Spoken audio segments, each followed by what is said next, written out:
Hi friends, welcome back to the channel Tanipriya vlogs and creations. ಇವತ್ತಿನ ವಿಡಿಯೋದಲ್ಲಿ ನಾವು ready ಟಜಲ್ಸ್ಗಳನ್ನು ಯಾವ ಥರ ಮಾಡಬೇಕಂತ ಪೂರ್ತಿಯಾಗಿ ಡೀಟೇಲ್ ಆಗಿ ತೋರಿಸ್ಕೊಡ್ತಾ ಇದ್ದೀನಿ. ವಿಡಿಯೋನ ಸ್ಕಿಪ್ ಮಾಡದೆ ಕೊನೆವರೆಗೂ ನೋಡಿದರೆ ಕಂಪ್ಲೀಟಾಗಿ ಟಜಲ್ಸ್ಗಳು ಯಾವ ಥರ ಮಾಡಬೇಕಂತ ಅರ್ಥ ಆಗುತ್ತೆ. ಮೊದಲು ಟಜಲನ್ನು ಯಾವ ಥರ ರೆಡಿ ಮಾಡ್ಕೋಬೇಕಂತ ತೋರಿಸ್ತೀನಿ. ಮೊದಲು ಒಂದು ದಪ್ಪವಾಗಿರುವಂತಹ ದಾರ ಇರ್ಬೋದು, ಇಲ್ಲ ಉಲ್ಲನ್ ಇರ್ಬೋದು. ಈ ಥರ ಒಂದು ಸ್ಟೂಲು, ಕುರ್ಚಿ ಅಥವಾ ಟೇಬಲ್ಗೆ ಈ ಥರ ಕಟ್ಕೊಳ್ಳಿ. ಮೊದಲು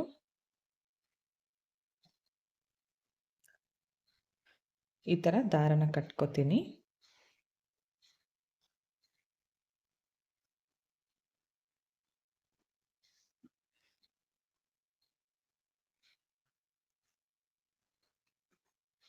ಓಕೆ, ಈ ಥರ ಕಟ್ಕೊಂಡ್ಮೇಲೆ ಈ ಥರ ಬರಬೇಕು ನಮಗಿಲ್ಲಿ.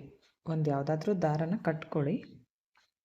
ಓಕೆ, ಈ ಥರ ದಾರನ ಕಟ್ಕೊಂಡ್ಮೇಲೆ ಈ ಥರ ಕುಚ್ಚನ್ನು ರೆಡಿ ಮಾಡಿ ಇಟ್ಕೊಂಡಿದ್ದೀನಿ. ಇದನ್ನು ಯಾವ ಥರ ಮಾಡಬೇಕಂತ ಲಾಸ್ಟ್ ವಿಡಿಯೋಗಳಲ್ಲಿ ತೋರಿಸಿದ್ದೀನಿ. ಬೇಕು ಅಂದರೆ ಮೇಲ್ಗಡೆ ಐ ಕಾರ್ಡಲ್ಲಿ ಹಾಕಿರ್ತೀನಿ, ಬೇಕು ಅಂದರೆ ಚೆಕ್ ಮಾಡ್ಕೊಳ್ಳಿ. 130 ಎಳೆ ಇದೆ ಇದು. ಇನ್ನೂ ಜಾಸ್ತಿ ದಪ್ಪ ಬೇಕಿದ್ದರೆ ಇನ್ನೂ ಎಳೆಗಳನ್ನು ಜಾಸ್ತಿ ತಗೊಳ್ಳಿ, ಕಡಿಮೆ ಬೇಕಿದ್ದರೆ 120 ಎಳೆ ಕೂಡ ತೊಗೋಬೋದು. ಹಾಗೆ ಒಂದು ಚಿಕ್ಕ ನಾರ್ಮಲ್ ನೀಡಲ್ಗೆ 2 ಎಳೆ ಜರಿ ಥ್ರೆಡನ್ನು ಪೋಣಿಸಿ ಇಟ್ಕೊಂಡಿದ್ದೀನಿ. ಓಕೆ, ಇವಾಗ ಟಜಲನ್ನು ಯಾವ ಥರ ಮಾಡ್ಕೋಬೇಕಂತ ನೋಡೋಣ. ನೋಡಿ, ಇಲ್ಲಿ ದಾರ ಕಟ್ಕೊಂಡಿರ್ತೀವಲ್ಲ, ಇದಕ್ಕೆ ಇದನ್ನು ಈ ಥರ ಹಾಕ್ಕೊಳ್ಳಿ. ಈ ಥರ ಹಾಕ್ಕೊಂಡು ಕುಚ್ಚು ನಿಮಗೆ ಉದ್ದ ಎಷ್ಟು ಬೇಕೋ ನೋಡ್ಕೊಳ್ಳಿ. ನಿಮಗೆ ಉದ್ದ ಎಷ್ಟು ಬೇಕೋ ನೋಡಿಕೊಂಡು ಸಮವಾಗಿ ತಗೋಬೇಕು. ಈಗ ಜರಿ ಥ್ರೆಡನ್ನು ಪೋಣಿಸಿಟ್ಕೊಂಡಿರೋ ನೀಡಲು ಬ್ಯಾಕ್ ಸೈಡಿಂದ ಈ ಥರ ಮುಂದ್ಗಡೆ ತೊಗೊಂಡು ಬನ್ನಿ. ಸ್ವಲ್ಪ ಜರಿ ಥ್ರೆಡ್ ಬಿಟ್ಕೋಬೇಕು. ಅದಾದಮೇಲೆ ಇಲ್ಲಿ ಒಂದು ಲಾಕನ್ನು ಮಾಡ್ತೀನಿ.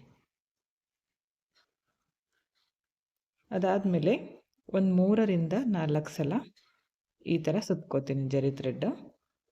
ಮತ್ತು ಬ್ಯಾಕ್ ಸೈಡ್ಗೆ ಟರ್ನ್ ಮಾಡಿಕೊಂಡು ಈ ಥರ ಮೇಲ್ಗಡೆಯಿಂದ ನೀಡಲನ್ನು ಚುಚ್ಚಿ ಕೆಳಗಡೆ ತಂದು ಜರಿ ಥ್ರೆಡನ್ನು ಕಟ್ ಮಾಡ್ಕೋತೀನಿ. ಇವಾಗ ಕುಚ್ಚು ನಿಮಗೆ ಎಷ್ಟು ಉದ್ದ ಬೇಕೋ ನೋಡಿಕೊಂಡು ಕಟ್ ಮಾಡ್ಕೊಳ್ಳಿ. ನಾನು 1 ಇಂಚಷ್ಟು ಮಾಡ್ಕೊಂಡಿದ್ದೀನಿ.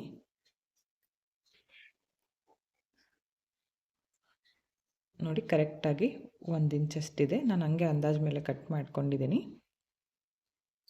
ಇದೇ ಥರ ಡಬಲ್ ಕಲರ್ನಲ್ಲೂ ಕೂಡ ನೀವು ಮಾಡ್ಕೋಬೋದು. ಓಕೆ, ನೋಡಿ, ಈ ಥರ ಕೂಡ ಸೇಮ್ ಇಲ್ಲಿ ಮಾಡ್ಕೊಂಡಿದ್ದೀವಲ್ಲ, ಇದೇ ಥರ ಮಾಡ್ಕೋಬೋದು. ಇದನ್ನು ಕೂಡ 75 ಎಳೆ ತೊಗೊಂಡು ಒಂದೇ ಸರಿ ಹಾಕ್ಕೊಂಡು ಈ ಥರ ಮಾಡ್ಕೋಬೋದು.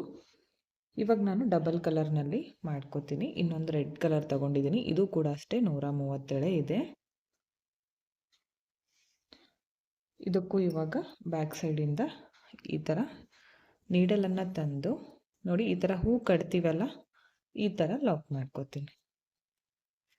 ಅದಾದಮೇಲೆ ಒಂದು 3ರಿಂದ 4 ಸಲ ಈ ಥರ ಜರಿ ಥ್ರೆಡನ್ನು ಸುತ್ತಕೊಂಡು ಬ್ಯಾಕ್ ಸೈಡ್ಗೆ ಟರ್ನ್ ಮಾಡಿ ಮೇಲ್ಕಡೆಯಿಂದ ನೀಡಲನ್ನು ಚುಚ್ಚಿ ಕೆಳಗಡೆ ತಂದು ಜರಿ ಥ್ರೆಡನ್ನು ಕಟ್ ಮಾಡ್ಕೋಬೇಕು.